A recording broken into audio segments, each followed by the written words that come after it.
Good morning and welcome to another edition of our post-Cabinet press briefing, where we update you on the decisions, discussions of Cabinet, as well as take questions from the media as to national issues which are operating at this time. We'd like to welcome our Minister of Education, the Honourable Favour Williams, as well as our team from the Ministry of Education and Youth. We are also going to have today Minister Darrell Vaz, who will also be speaking to us about transport issues, as well as the massive decrease in bus fares at the Jamaica Urban Transport Company. We'll start first by welcoming Minister, the Honourable Favour Williams, our Minister of Education and Youth, who has some important updates to give us about the education system. Minister?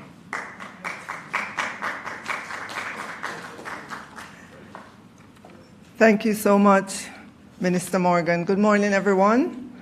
Let me acknowledge our Permanent Secretary, Dr. Kassan Troop, and the team from the Ministry of Education and Youth, to include the early childhood sector, led by Mrs. Deslandes.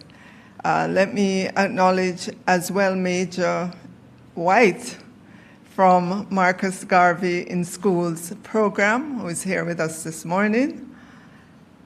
Members of the media, thank you so much for always being here to help us to carry the news, the good news on education. So first, let me start by saying condolences to the immediate families and friends and the school communities of our two fourth form students, Akil McIntyre and Ajani Robinson. Both students were on their way to school when they met in an accident and were killed. The Ministry of Education and Youth, as is our normal protocol, dispatched a trauma team and education officers to the Petersfield High School in Westmoreland. I think we can all agree that this is a tragic loss on so many levels. A loss to their families, the school, communities, and Jamaica as a whole. I pray that with the support of the ministry's counseling team and that of the wider community, that the immediate and extended families will be able to find some comfort during this difficult time. This morning, we are delighted to report on our Marcus Garvey in Schools program, which introduces into primary schools the philosophies and opinions of the Right Excellent Marcus Mosiah Garvey, one of our national heroes. This initiative was first introduced to the curriculum unit of the Ministry of Education and Youth in July of last year by a private entity, of which Mr. White is a member. This was seen as a potential opportunity to augment the implementation of the civics program, which has been mandated in all our schools. As such, a team was quickly assembled from the curriculum unit to engage the Marcus Garvey in Schools team to facilitate discussion about the program for implementation. Of course, we had several meetings. We had to look at the program material for age appropriateness and the content. We felt very comfortable about this because the Marcus Garvey in Schools team had already started a pilot project earlier in January of last year through the Early Childhood Commission targeting 5-year-olds. So the ministry was approached with a request to have the program implemented at the grade 1 level in our primary schools. The Marcus Garvey in Schools team presented a set of books, and you can see pictures on the screen, and I just got my very own autographed copies of all the various books, including a scrapbook for children and other books. And I have to say, these are fully financed by the organization that came to us with the initiative. And I want to thank them very much for the time and effort put into this. And, you know, they didn't just come with the idea. They came, they put their money where their mouths were or are. Yes. So I want to thank you very much and take back our just sincere gratitude to the rest of the team. And we will continue to work with you, obviously, to scale this up so that many more of our children can have access to the philosophies of Marcus Garvey. As you know, the emphasis include, the areas of emphasis include pride in one's skin color, entrepreneurship, financial literacy, among other topics. We do have lesson plans that were created, vetted, and found to be supportive of our current civics program, which has Garveyism as the underpinning principle on which the civics curriculum sits.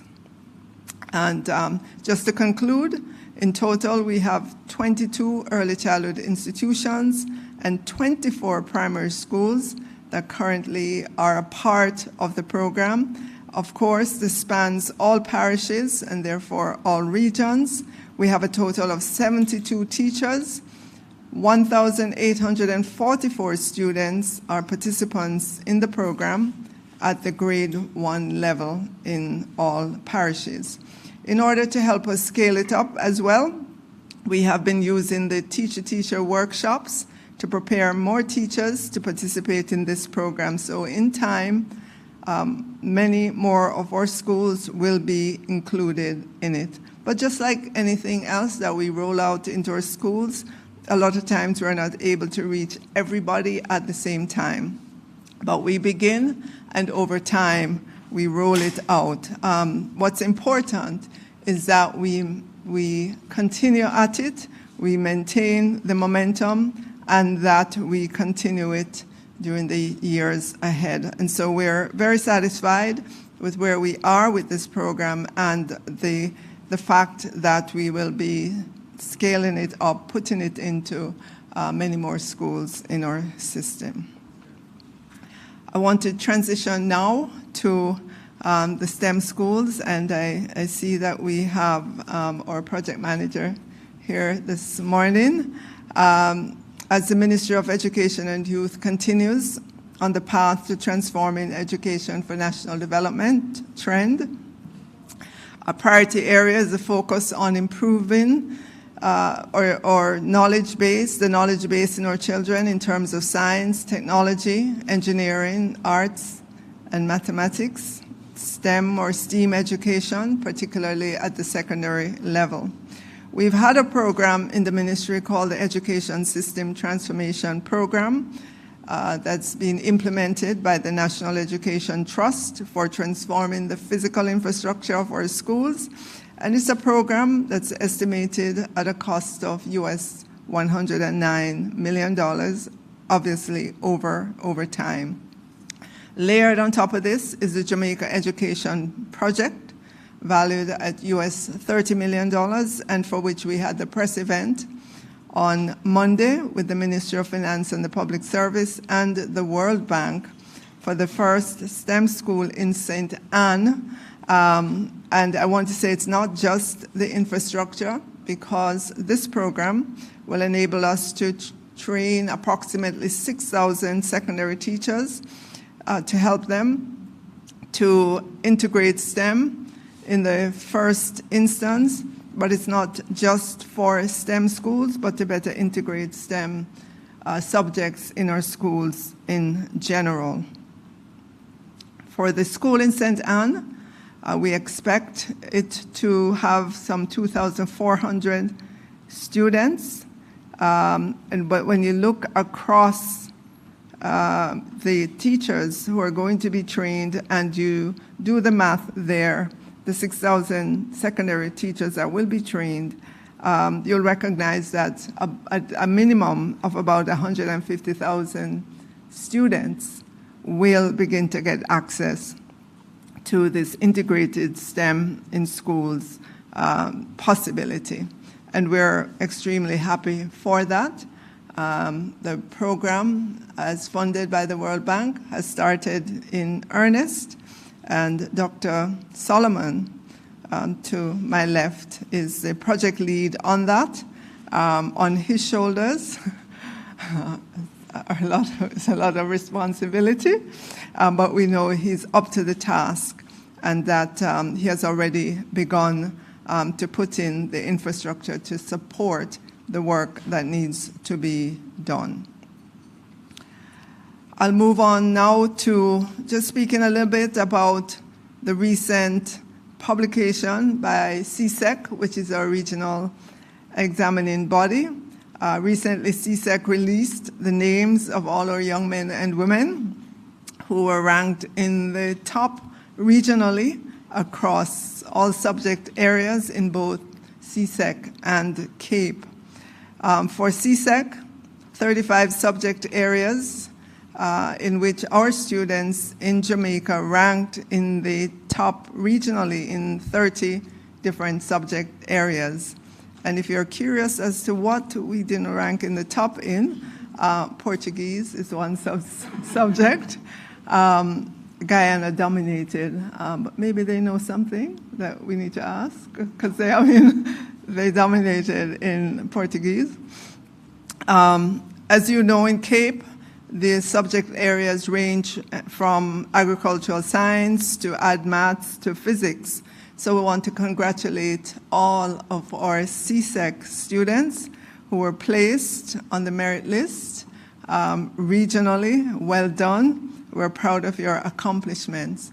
And I don't know if she wants to let this known, but our PS's daughter was among those placed regionally as well, in IT. Yes, congratulations, PS, yes. In terms of CAPE, our CAPE students, as you know, they sit units 1 and 2 across 75 different subject areas. And pass rates at CAPE is very high. CAPE is a very competitive, very demanding exam. And so we want to give, I'm going to say enough commendations to all our students who sat CAPE and those who were placed on the merit list regionally.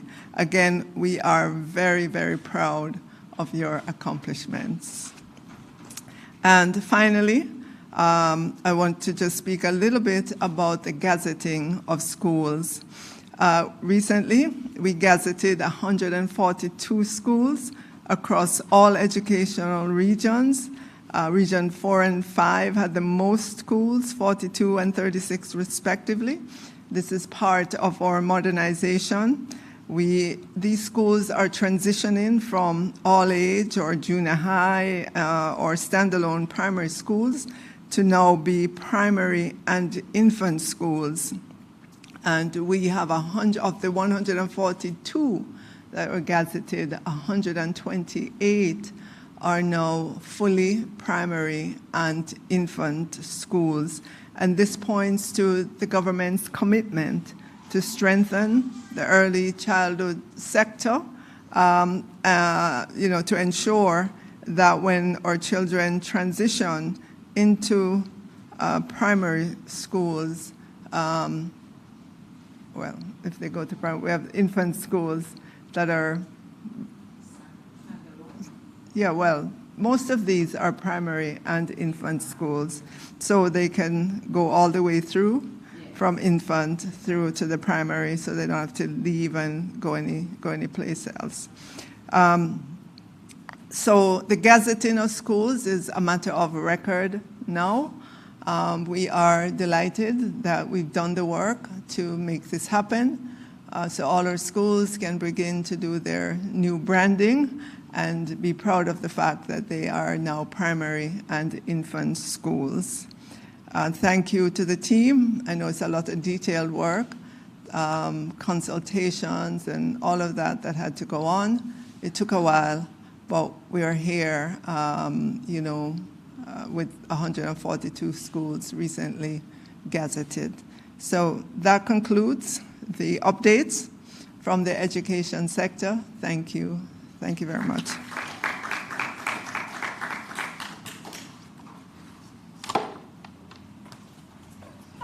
Thank you very much, Minister. Minister Vaz is on his way, so we will take some questions for the Minister of Education and her team until he arrives. Angelique, do we have any questions for the Minister?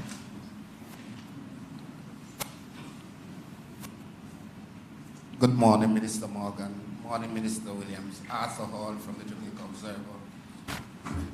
Minister, there has been an issue in the news recently about a student at St. George's College who was reportedly suspended for 7 days. Has that come across your desk yet, and would you care to respond, either you or the PS? Right. So I'm going to ask the PS to respond, because there's a protocol for how we deal with these issues in the school. Good morning, Minister. Good morning, colleagues. With respect to the St. George's matter, the report has come to the ministry. We're aware that the fan was broken by an incident, accidentally by another student.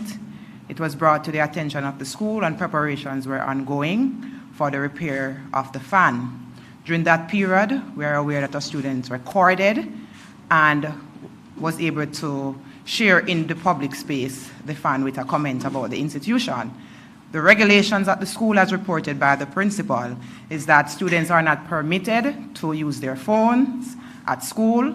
They are not permitted to take recordings of the school and share that without the permission of the principals and the authorities involved.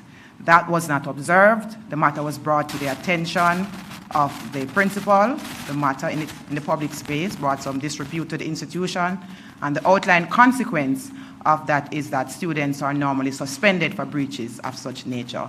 This child in particular was given a letter for 7 days with some additional conditions that the child will only serve 2 days out of school, and as you know, one such school day was given as a closure day, which was the Friday because of the inclement weather. So the child served 1 day out of school. The child returned on Monday of this week and will do some rehabilitation activities on the weekends. I think it includes 3 Saturdays, all at the expense of the school, which is a standard rehabilitation initiative that is implemented by St. George's College. A program that we have seen to work over the years. A number of our boys who have done or have had breaches in the school rules, they have been asked to go through this initiative, which is fully funded by the church and partners of the school. And we have seen testimonials from the boys that it has helped them. And today, we have seen St. George's College moved up the rank from a low or underperforming in terms of what we expected of them to a very high performing school, with this year showing a success rate of 91% in their CSEC and CAPE examination results. We are definitely proud of the institution. This is an institution, an all-boys institution, and we are concerned as Jamaicans about the success of our boys. And we see an institution working assiduously with its parents and partners to make sure that the boys are successful. This school has done it, it has proven it. They have invested, not just us as the ministry, but their partners, their PTA, their past students. You see what's happening with St. George's College. So we support the thrust of the school to ensure that there's a high level of discipline in the school, and I do believe that due process was followed in this case, and the child is being supported further with counseling program as outlined by the principal in the report. Thank you.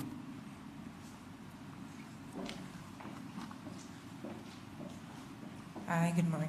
It was an extremely comprehensive answer, wasn't it?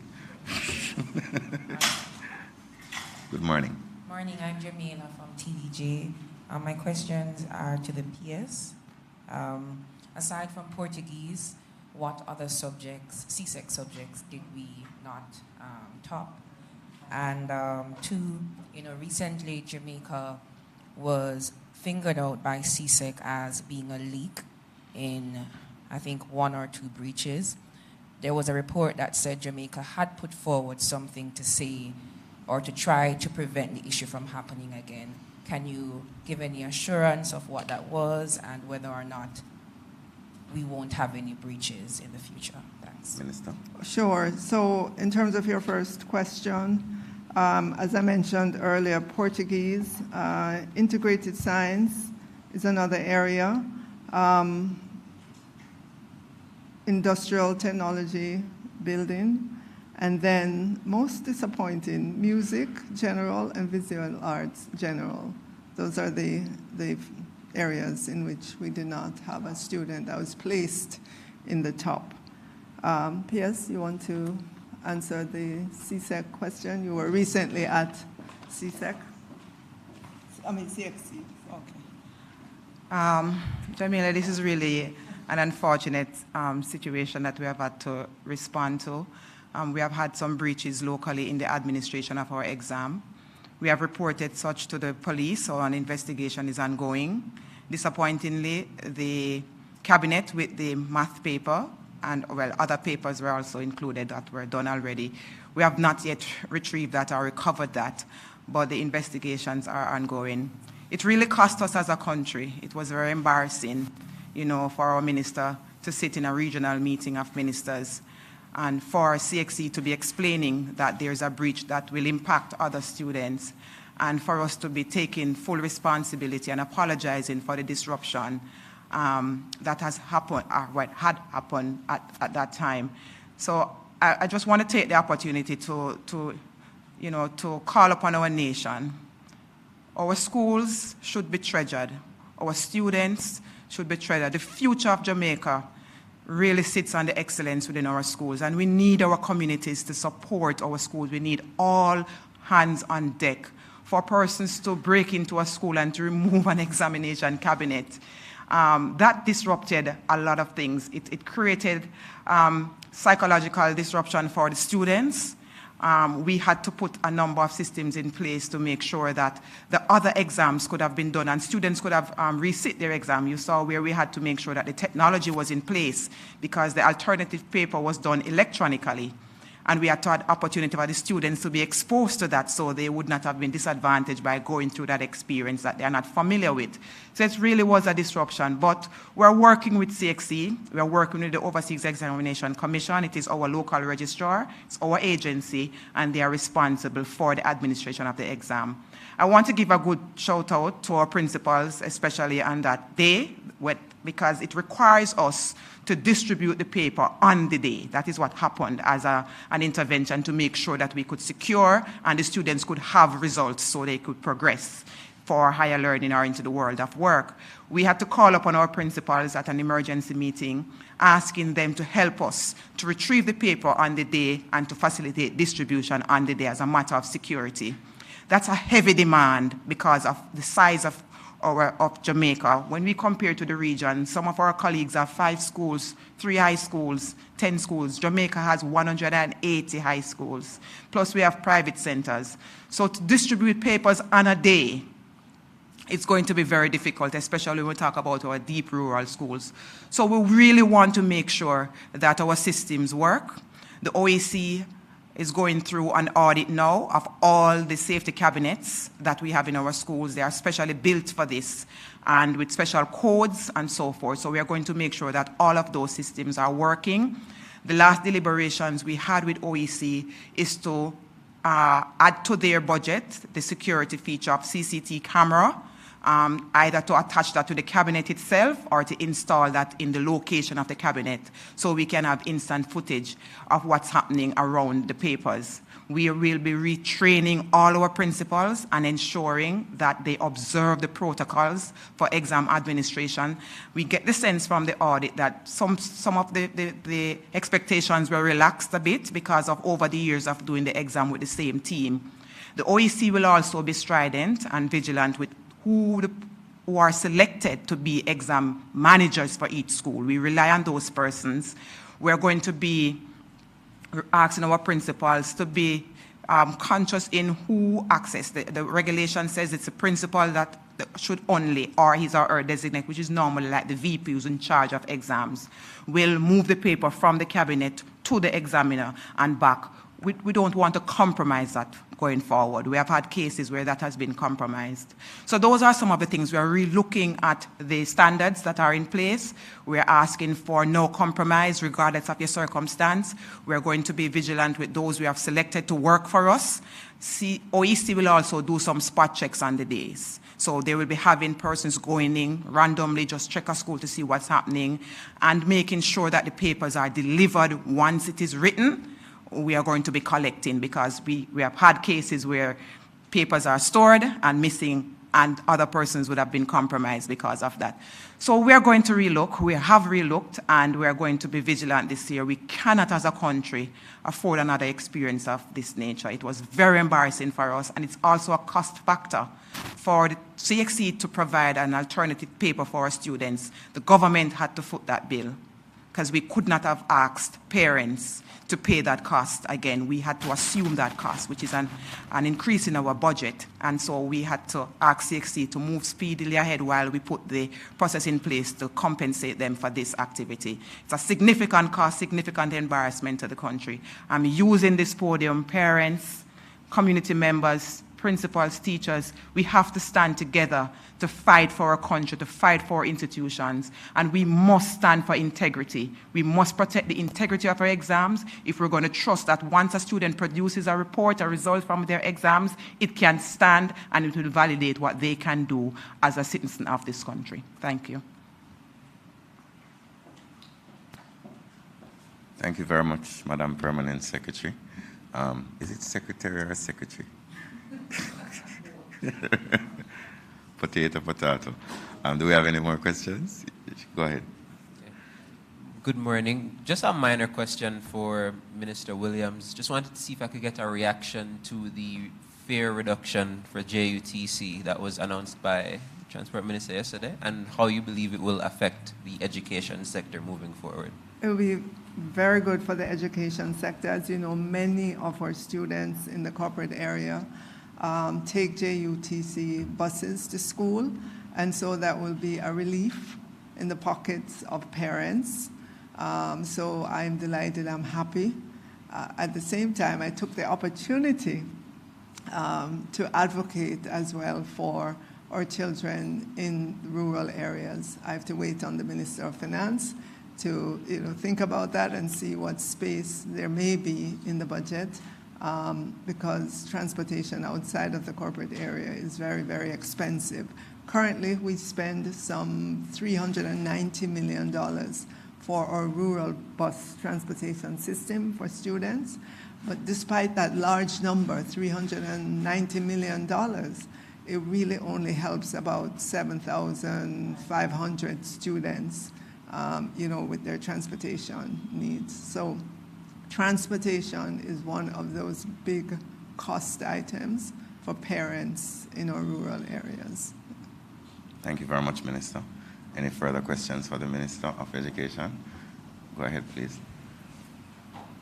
Mr. Vaz is almost here. Okay. Jamaica again from TVJ.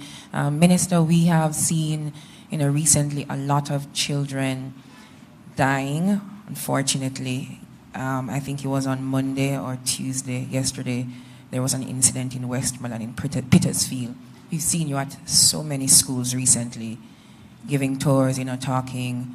What's your reaction to all of this? And is there any advice to, the adults, the motorists on the road, in light of what's going on? All right.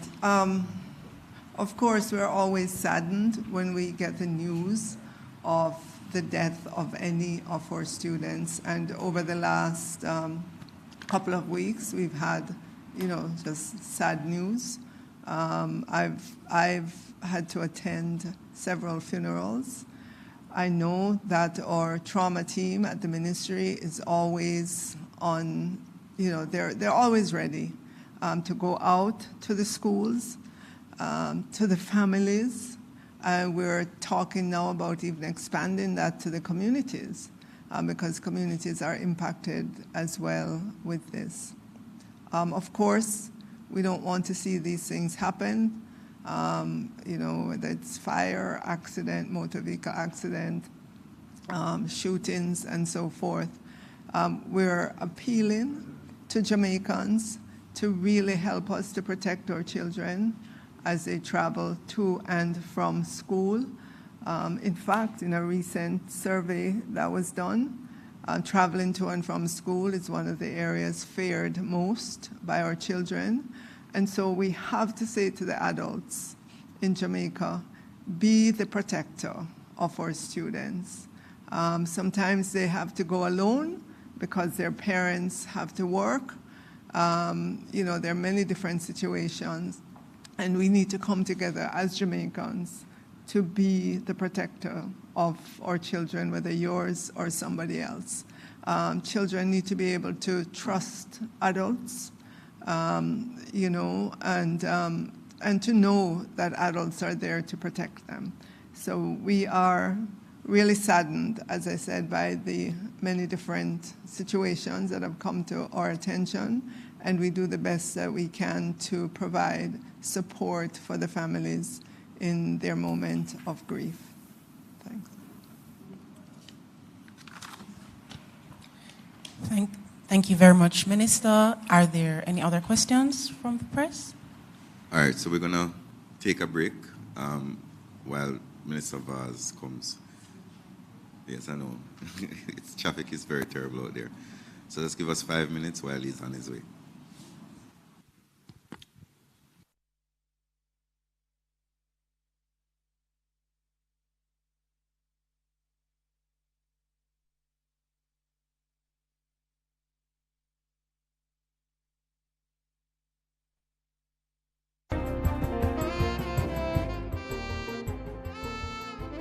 Good day. I'm Twyla Whelan, and this is your JIS News for Monday, October 30, 2023. A 5.6 magnitude earthquake rocked Jamaica about 10:57 this morning. According to the earthquake unit, the epicenter of the earthquake was approximately 10 kilometers south of Buff Bay, Portland. The earthquake hit 35 kilometers northeast of Kingston. The quake was felt in eastern Jamaica and other parishes. Other countries affected were the Bahamas, Haiti, and Cuba. The National Works Agency, NWA, and the Office of Disaster Preparedness and Emergency Management, ODPEM, are currently conducting damage assessment. Prime Minister Andrew Holness also gave this update. Damage has been minor, but nevertheless, we are taking all precautions. All our protocols have been activated, and generally,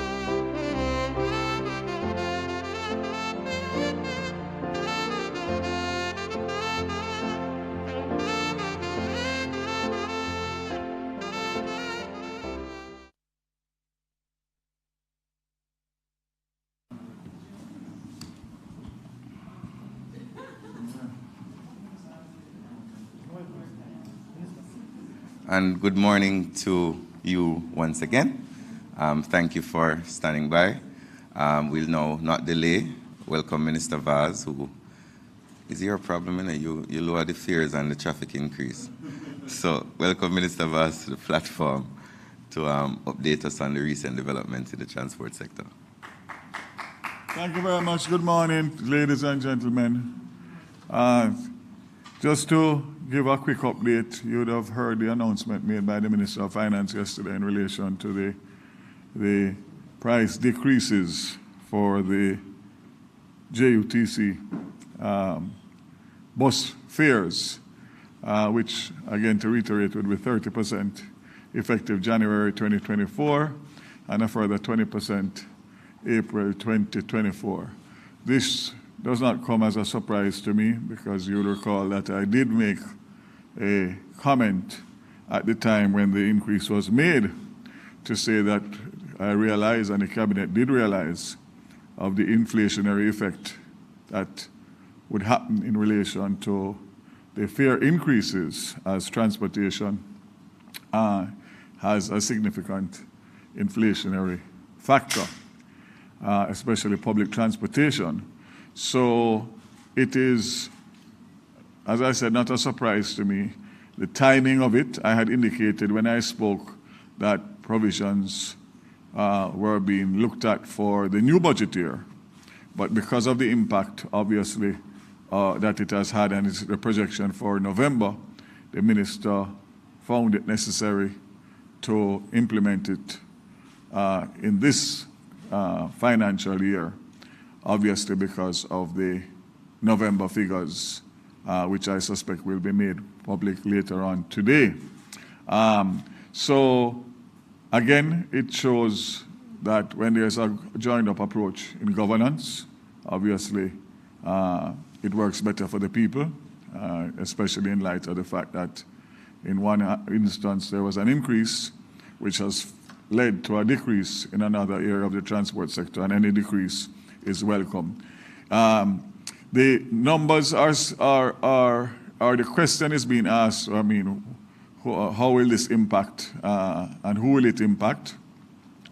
The last survey shows about 145,000 passengers being transported in the KTMR on a daily basis.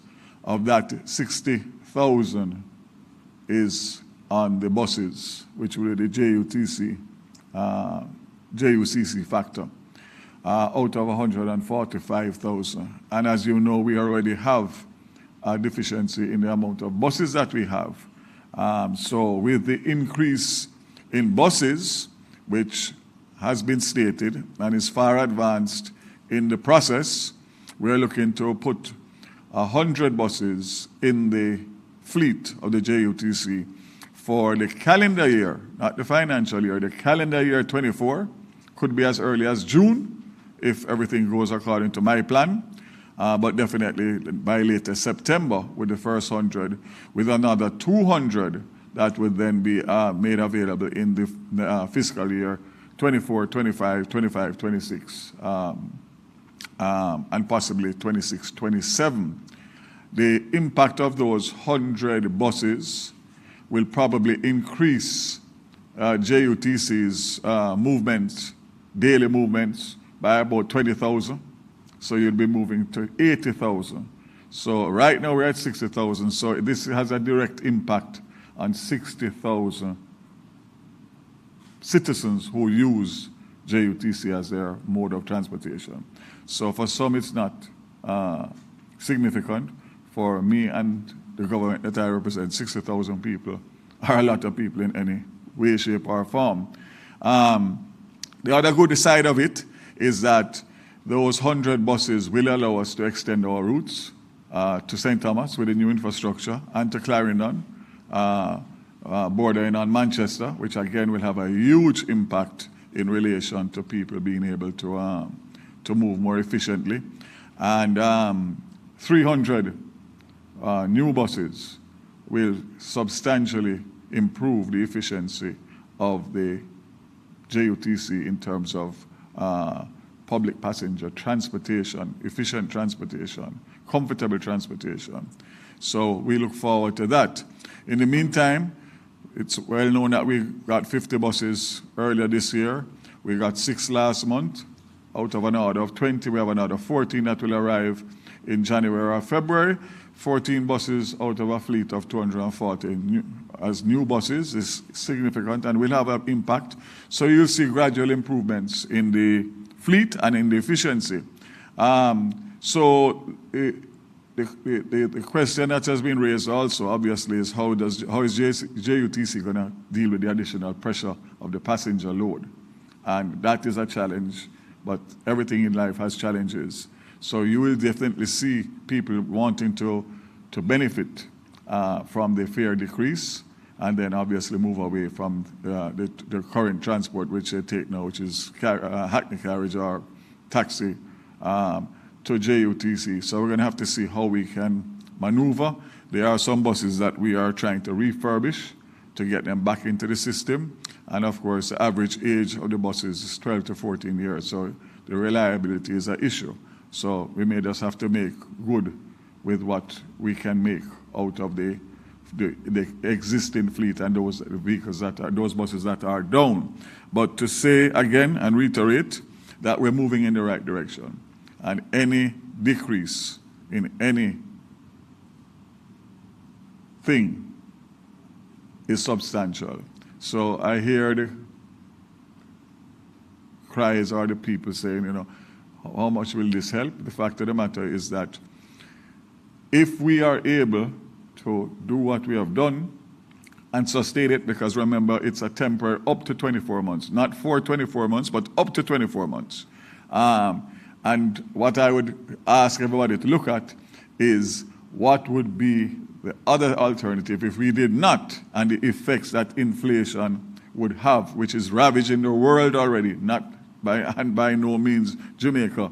It has been left out of that. And therefore, what we have done is to try and control the inflation going forward, which will have a huge benefit to the entire population. So don't look at it just by virtue of, I don't use a JUTC bus, so it does not affect me. It affects every living citizen in Jamaica, because when you go to the supermarket or anywhere, you are feeling the effects of inflation, and the government has to try and control it as best as possible. So good news, always good to announce something like this, especially in the transport industry, and I congratulate Minister Clark on the collaboration with myself and my ministry, and of course the cabinet who signed off on this, and it was announced yesterday. Thank you very much. Thank you very much. Any questions? Minister Vaz, I suspect there may be some questions from members of the media, so do not leave us yet.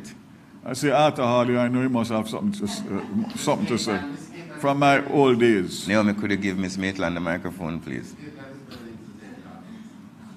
Thank you, Ms. Maitland. Hi, morning, Minister. How are you? Jamila from TVJ.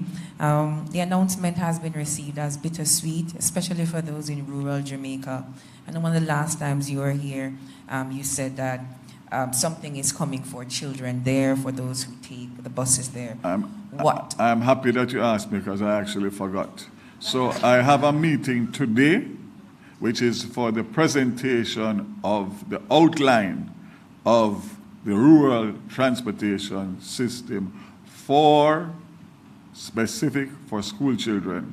Once that is made, I will then get the Ministry of Education involved, and I will be in a position to announce when will the pilot project start, because we have to do a pilot to make sure that it works seamless. But I am saying to you that my intention is by no later than the first quarter of next year, which is January to March, we should be in a position to roll out a pilot, and more details will become available, but it is a top priority, but it has to be done right, and it has to be done in collaboration with the existing bus taxi operators, private sector, and of course the government agencies and ministries. So again, my sincere condolences on behalf of the government in relation to the death of a school, two school children yesterday, plus what transpired last week with the 5 and then the 6.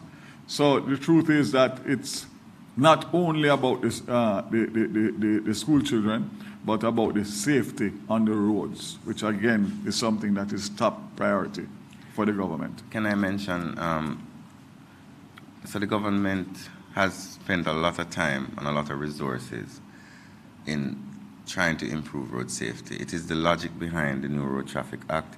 It is the logic behind the new ticketing system. So yes, we are below last year in terms of road deaths. I think we're about 10 to 12%. But as we enter into the festive season, where we usually see an uptick based on heightened use, based on parties, based on other events, we must implore commuters out there to be safe on the roads, because though you may be speeding to your destination, you may also be speeding to your final destination. So we are asking members of the commuting public to be safe on the roads. Look out for the children, look out for pedestrians. Let us try to keep it more than 10% below last year. One more for Minister Vaz. Could you just remind us which parish are part of the pilot or parishes? That's one. And hasn't been decided yet. I would love it to be Portland, but that has not been decided yet. But we will use a parish that has all the geographic. Clarendon has more schools than Portland. There you go. So you'll have a lot of competition. But yes, we'll decide and find an area that is suitable for all the data that we need to collect and to see how it works. And one more. A lot of persons complain about, I guess, the timeliness of the buses. In light of the decrease, is there any discussions about, for example, like an application, I saw that going around, about, when the buses will arrive, so persons can have it on their phones, persons will know how long they can wait at the bus stop, so I don't wait in vain, for example. So we have improved, still not nowhere near where it should be, but because of the 50 buses, we have been able to improve and the other buses that we've been able to put into the system. But yes, that is an issue in terms of the bus routes and the times. And we are working to come up with something, especially in the festive season here, going into January, back to school morning, to see how we can actually communicate better in terms of information in relation to the buses. But I still encourage everybody who has issues or suggestions to continue to send them in through the JUTC or through the Transport Authority or through me, because we do take your criticisms and your concerns seriously. But yes, that's still much better, but not good enough. Work in progress. Thank you very much. Do we have any other questions? Morning, Minister Vaz. Mahiri Stewart from Nationwide News. 2 questions. First one, we've seen recently where we've seen an addition of electric buses to the JUTC fleet. Is there any word on what fraction of the buses that are coming will be electric? Excellent question, sir. Excellent question. So the Minister of Finance would have announced in his budget presentation the plans to acquire 200 buses, which would be 200 of the, it's now not 200 anymore, it's now 300, but 200. And the bottom line is that the test bus, there's one test bus here, electric, and another to come. So far, we are not satisfied that the technology has reached to where we want it to in terms of the efficiency. What we're looking at other countries and seeing, including Barbados, which has had some serious issues with electric buses.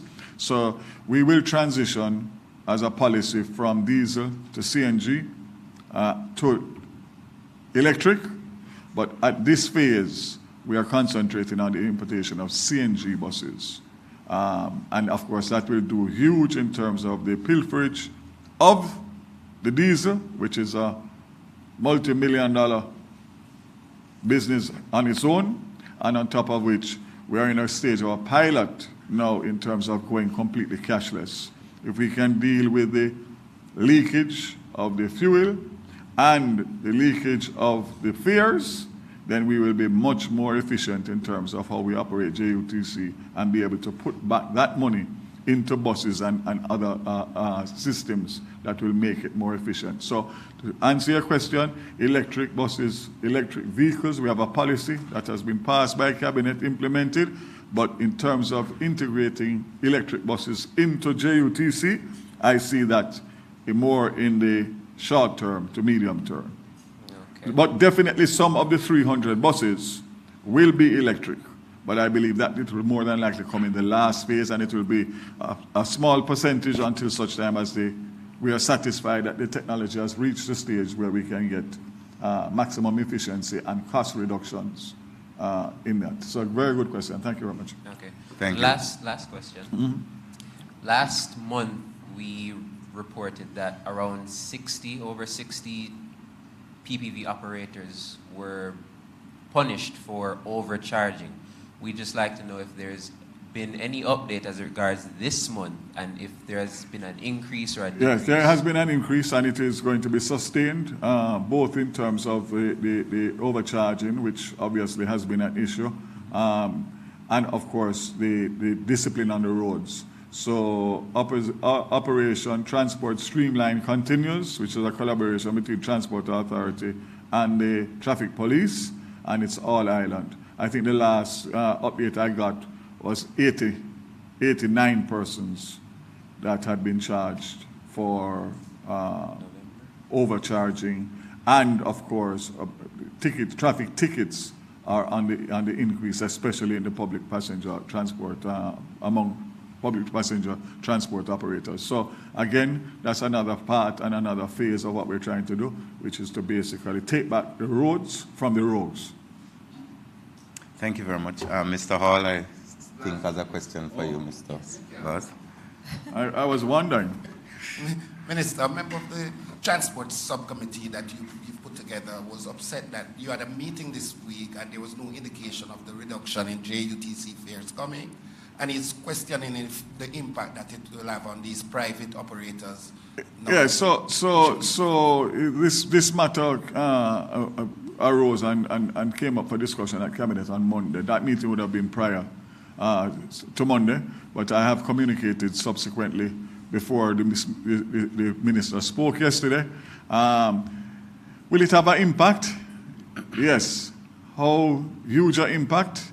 I think it will be minimized because of our fleet, our current fleet of buses.